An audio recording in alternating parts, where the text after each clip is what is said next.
Welcome to another A-level biology video. This is Mr. Phillips, and today we're looking at meiosis. So meiosis, before we know about meiosis, we need to really recap mitosis really quickly.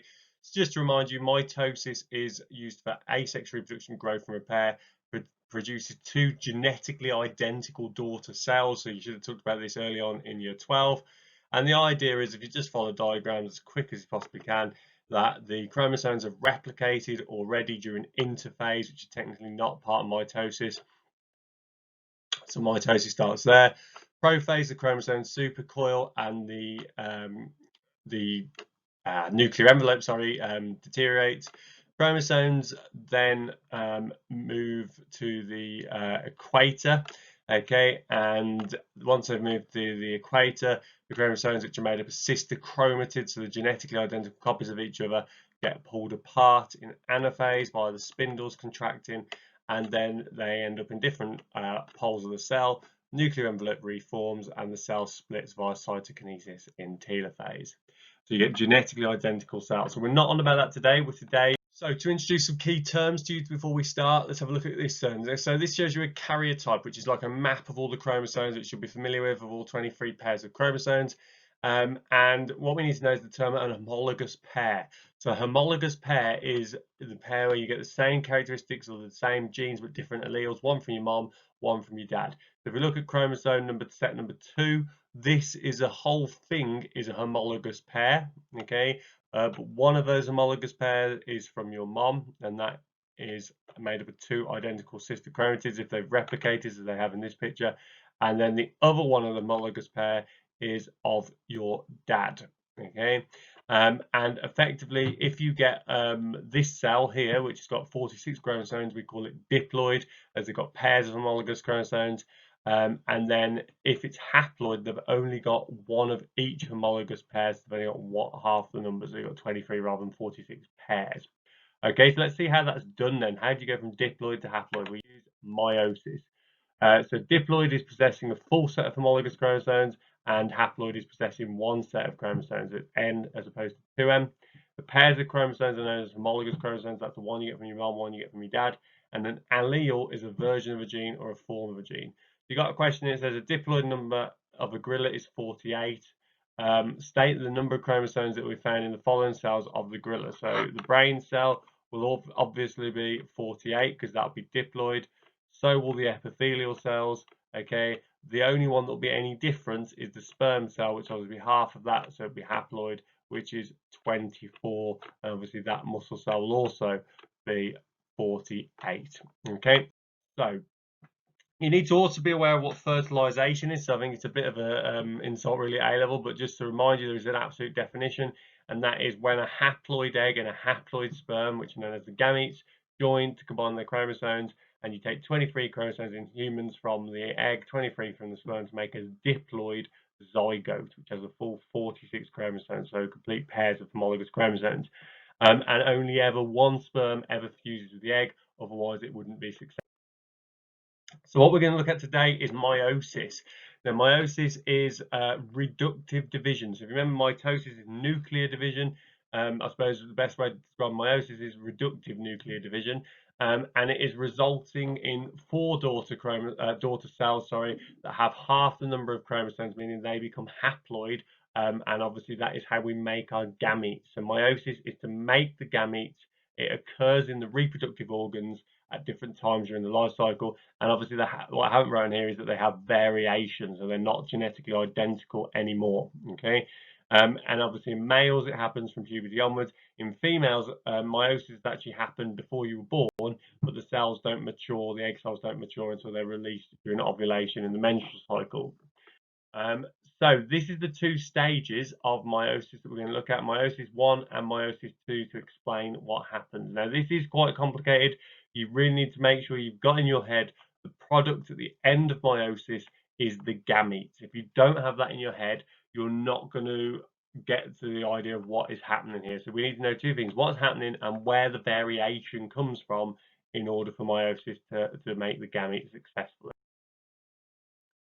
So if we have a look at this example here, we've got then prophase 1, metaphase 1, anaphase 1. So I've tried to simplify it as much as possible. The good news for you guys is you probably don't need this much detail. If you look in your book, it pretty much says what happens in meiosis 1, meiosis 2. I've tried to break it down in stages for you to make it more understandable effectively. Okay, so if we look at this first stage, prophase 1. Okay, so what happens in prophase 1? Well, really, you should be able to argue that interphase is where the chromosomes are duplicated. So they're duplicated ready before meiosis in interphase, okay, which is the same as in mitosis, okay, and the duplicates of the chromosomes remain attached. That's closely associated there. But if you remember this bit here at the centromere, which is the bit in the middle that attaches the chromosomes, okay. And the bits are genetically identical to each other. So if you imagine our chromosome, because I'll just make it a bit easier for us to see here, we've got the chromosome. That's one sister chromatid, which is attached to a genetically identical different sister chromatid. So those are sister chromatids. And then you would have a different version of that, okay, which would be like the one from your mom, let's say, okay, and they would be genetically identical, and they would be together, all four would be homologous chromosomes, okay, but so if you think about the yellow that I'm about to add on here, these are homologous chromosomes, all of them, okay, but the blue ones are made up of two sets of sister chromatids, and the red ones are made up of two sets of sister chromatids, okay. So the blue ones will have different alleles. They have eye colour to the red one, but they'll both have eye colour genes, okay. So next thing that happens is the homologous chromosomes start to pair up. So you can see on this first diagram here, we've got a red one and a blue one together representing the maternal and paternal ones.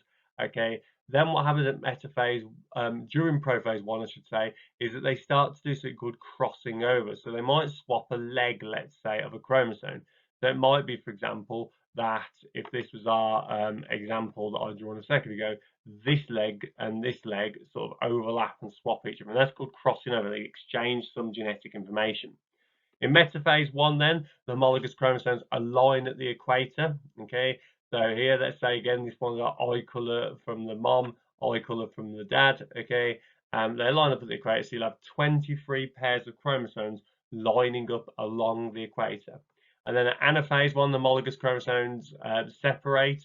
The sister chromatids still remain intact, so you've still got two sets here. You've got genetically two sets of chromosomes, but you've only got like the homologous or the paternal, one of the two homologous sets. So you've got the paternal or the maternal going to either side of the cell. Okay. You then end up at telophase 1, where the nuclear envelope reforms, potentially not always in all organisms, and the daughter cells only contain then one of the homologous pair. So they've gone across and they've become haploid at this point. Then we have meiosis 2, okay, which continues the division. So now we have the different sets of chromosomes. So you've effectively got your 23 chromosomes in each one, but they're still in two sets of sister chromatids. So they need to split into two now because they've got twice the amount of DNA they need into each one. Okay, and what happens is they line up at the equator again at 90-degree angle to the last time. So if they were going across last time, they're going down this time. And this is where the next level of variation comes in, I suppose, because you've got something called independent assortment. So if this picture shows you it quite nicely here, you could see that this top chromosome here, which has done some crossing over, that blue bit could equally be on this side or it could be on this side. So it's independently assorted, 50% chance which way that chromosome is going to go, and so on and so on and so on. Those sister chromatids are then pulled apart. So you have one copy of that identical inferior part from the crossing over bit genes going that way, one copy going that way, and then you get to telophase and cytokinesis where the cells eventually split up. Okay, and obviously the cell DNA does not replicate between each example. Now you really need to understand that. So I will be attaching information to help you with meiosis on this, and you've got your book. You do need to follow it through and have a look at other videos online as well to try and make sure you get it. You really do need to understand meiosis from start to finish. So that's overall meiosis video there, link which you could use. So sources of variation then. So this is quite important. So meiosis, the key job is to make haploid cells. So you've got 23 chromosomes in the egg, 23 in the sperm that can come together and fuse. But you also need that variation to make variation.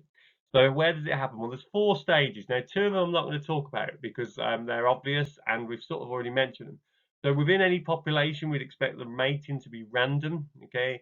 So if you think about an animal population, basically it is random in that, you know, any female animal could choose any male animal. Yes, there are dominant males and things in certain animal kingdoms, but in theory it is random. You're not, you know, a monkey isn't forced with that monkey. It's not like that. Okay.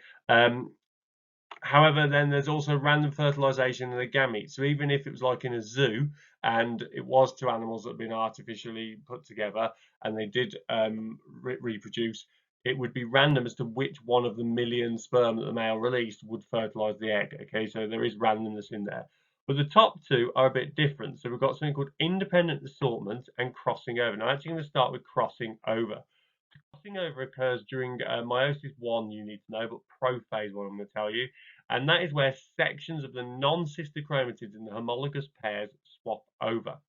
So here we've got a homologous pair of chromosomes, okay? So together this might be, let's say, pair number 1, okay? So pair number 1, and let's say they code for eye colour because that's the usual example that you sort of see, okay? So they're homologous pairs. This one comes from the mother, and so your mother or the grandmother and the new child, and this one comes from the father, okay?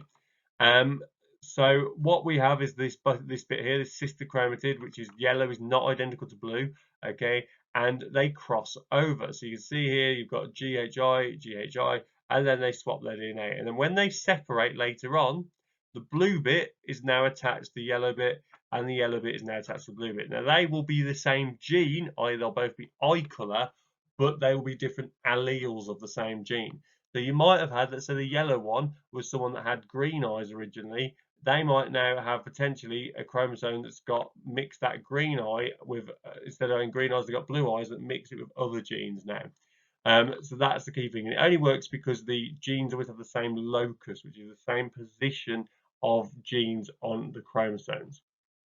So that's one way you can swap genetic information. It happens in prophase 1, and it's the swapping of sections of non-sister chromatids. Okay, so then there's something called independent segregation, also known as independent assortment, which happens both in meiosis 1 and 2. So in this case, if you have a look at this example, above the red line is meiosis 1, and then metaphase 1 and metaphase 2 below it. Okay, and here you can see, let's imagine this is chromosome set number 1 and pair number 2. Okay, on this example, the 2 paternal ones have gone to one side, so this cell inherits all the paternal ones, and then this one, these as a result are all paternal as well, and these ones are all the maternal ones. Okay. However, on this one, you've got a separate thing. So they've inherited one chromosome, which is maternal, one is paternal, and they've obviously inherited the other ones. And there you can see, therefore, it's going to bring variation in between the 2 different ways it could have happened in there, which is making you have different alleles of the same genes, creating variation. Now, at the end of all this, you would be expected to be able to compare mitosis and meiosis. Well, you should really be able to do that from GCSE. Meiosis is what we've talked about. Mitosis is earlier on in the year. So mitosis produces 2 diploid daughter cells that are genetically identical, and it occurs in most normal cells in the body. Whereas meiosis, which is what I've just talked about, produces haploid daughter cells producing 4 genetically different daughter cells, and it only occurs in the reproductive organs, and it obviously to produce the gametes. Okay, and last sort of bit you might be expected to talk about is life cycles. Okay, so we don't need to look at this in terms of memorizing it, but you might be given something like this life cycle here and expected to say, well, which bits, use the information given to explain which bits are haploid, which bits are diploid. Well, looking at the information, if you look carefully with the mosquito, if you start off here, we've got different gametes, as they're called, fusing together. So the gametes will obviously be haploids. I'll write N, nice and big there, to make a diploid zygote. But then straight away in malaria, and you just need to follow the information to see this, the malaria splits again in meiosis back down to something called sporocytes, which are N again. So they go back to being haploid, and all of this stage, if you follow it, is all haploid. So they're only ever diploid for a very small amount of time, which is during the zygote stage. And don't forget, zygote is when two gametes form together, so it will always be diploid as a result. Okay, so just to finish off with a just a different multiple choice question that I saw once, so I think it's worth seeing. So you got here, it says about the number of cells and diploid and haploid and all that sort of stuff. So which option correctly describes the stages of mitosis and meiosis in human cells? Well, if you have a look at it and think about it, we've got here a couple of different things. So here we've got a diploid cell for 2N, which would be a normal regular body cell, so 46 chromosomes, going up to 46, going back down to 23 pairs, and then back to just 23 alone. Okay, so I would say that is probably meiosis. Okay, and hopefully you understand why. I'm just going to write that for meiosis. Okay, this one then, you start at 4M, well, no cells start at 4M because they've got to replicate, so that one doesn't make sense. Okay, so you can't start there beforehand. Next one, you go from N up to 2N. Well, that would be fertilization, that would, so we don't really want to do that. Okay, and this bottom one here, starting at 2N, okay, which is diploid, going up to 4N, and then back down to diploid, which would be mitosis. So your answer, I think, is going to be number D. Okay, let's just check I was right. Yes, I was. Okay, so 4 is mitosis because you start at 2N. So think about numbers here. 46 chromosomes is 2N because that's diploid. That then doubles, so when you get your sister chromatids, which we don't really say is 92, but you could argue at GCSE you probably did, then it goes back down to your 46 chromosomes. The number 1 is meiosis. So you start at 46, it doubles up to have sister chromatids, it then drops back down to 46 chromosomes, and then it drops down to 23 to have your your haploid versions for the egg and sperm cell. That has been useful for you guys. Really is important to learn meiosis. So if you haven't quite got what I've said in the video, please look around and please use the information that you can to learn it. It's vital for your A level.